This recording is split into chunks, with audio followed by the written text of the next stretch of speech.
3. The Catacombs of Paris. Beneath the bustling streets of Paris lies a world the living were never meant to walk.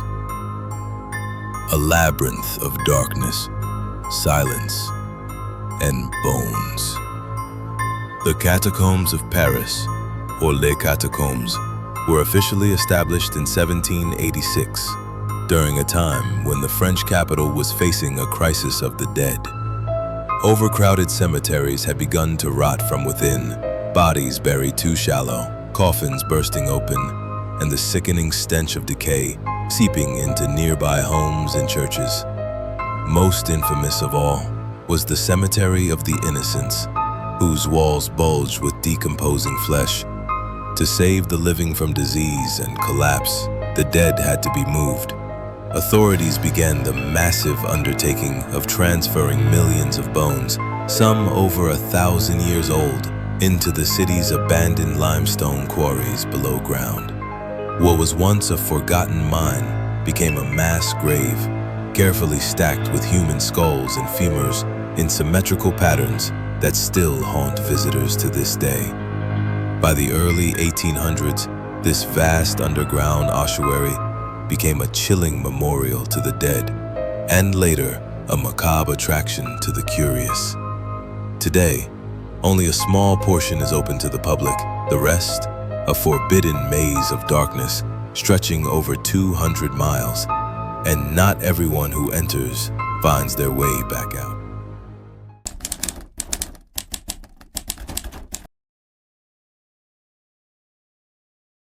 In the year 1793, the streets of Paris pulsed with revolution. The world above was aflame with chaos, but deep beneath it, in the underworld of bones and silence, something even darker awaited. Philibert Asper was no adventurer. He was a humble doorkeeper at the Val-de-Grâce hospital, a man of routine. But on one particularly cold autumn night, he made a decision that would seal his fate. By candlelight, and with only his ring of keys and his instincts, Philibert descended into the catacombs. His mission was simple: retrieve a bottle of medicinal liquor stored in a cellar connected to the underground tunnels. But as he stepped deeper into the limestone corridors, something strange happened. The flicker of his candle danced across damp walls lined with skulls and femurs. Every corner looked like the last. The air grew colder, time slowed, and the silence pressed in on him like a suffocating fog. No one knows exactly what went wrong. Perhaps he took a wrong turn. Perhaps the tunnels shifted in a way only the dead could understand. But one thing is certain: Philibert Asper never returned. Days passed, then weeks, then years. His name faded into whispers, just another victim of the dark beneath Paris. But in 1804, over a decade later, catacomb workers stumbled upon something unsettling.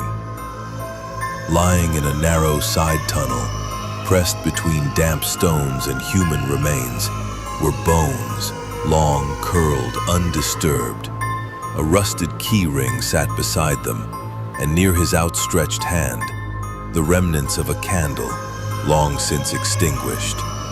He had been just meters from an exit, close enough to escape, yet endlessly trapped in a loop of darkness. To honor him, a tombstone was erected where he was found. It reads his name and the date of discovery, a chilling reminder that even the simplest descent can become a final one. But Philibert's story doesn't end there. Modern-day urban explorers, or cataphiles, have reported unnerving encounters in the area where he was found. Some speak of whispers echoing from empty halls. Others describe the faint clinking of keys, though no one else is around. And a few claim to have seen a man in 18th century clothing, wandering silently with a candle that never stays lit. He doesn't seem hostile, only lost, forever trying to find his way home. We're descending into the next tale. But before the darkness claims you, if you're brave enough, if your heart pounds in your chest, like, share, and subscribe, or face what's waiting in the shadows.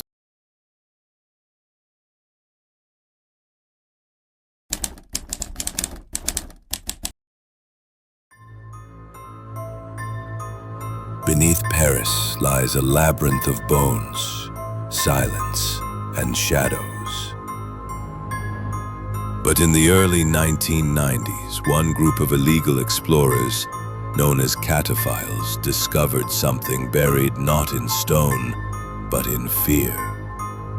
While venturing deep into a restricted section of the Paris Catacombs far beyond the public routes, they stumbled upon an object half buried in gravel and bone fragments, an old dust-covered video camera. The plastic casing was cracked, the lens fogged from years of moisture, but inside, the tape was intact. Out of curiosity, they brought it to the surface and played it. The footage begins as you'd expect. A man, alone, calmly narrating his illegal descent into the Paris underworld. His breath echoes softly. His flashlight beam wavers across endless stacks of human skulls, and his tone is steady, almost excited. Then the camera lingers on strange markings etched into the limestone. Symbols, some ancient, some freshly painted, none of them explain. And that's when the footage begins to change. The explorer's voice becomes erratic. He starts whispering to himself. At one point, the camera swings around abruptly, as if he heard something behind him.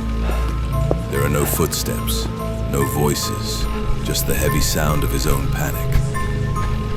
He starts running, the flashlight beam jerking wildly, the camera bouncing with each step.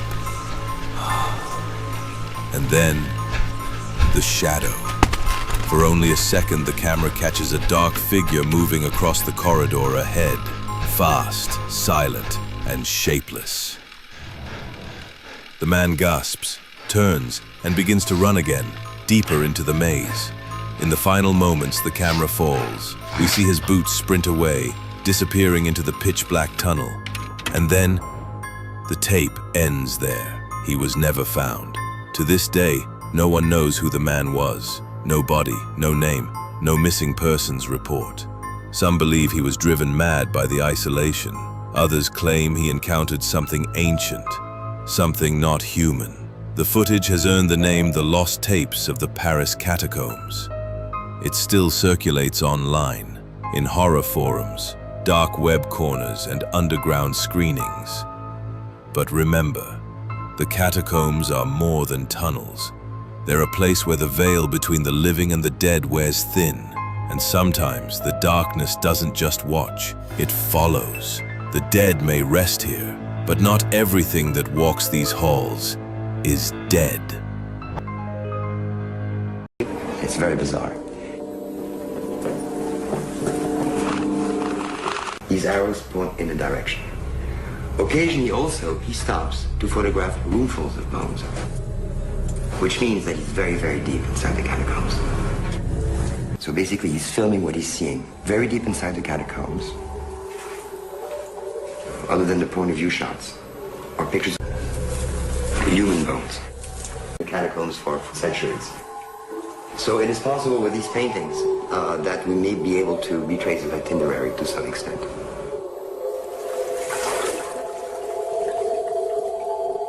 After about 4, we hear his breathing get louder and louder, as though something was scaring him. He's frightened, he's frightened. Occasionally he stops, perhaps to try to decide which way to run among all the many different corridors. He's running faster and faster and faster, deeper and deeper into the catacombs. And all of a sudden, we hear his breathing get louder and louder, as though something was scaring him. He's frightened, he's frightened. Occasionally he stops, perhaps to try to decide which way to run among all the many different corridors.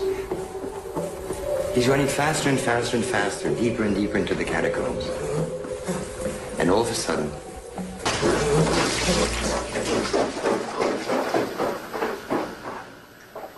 this video camera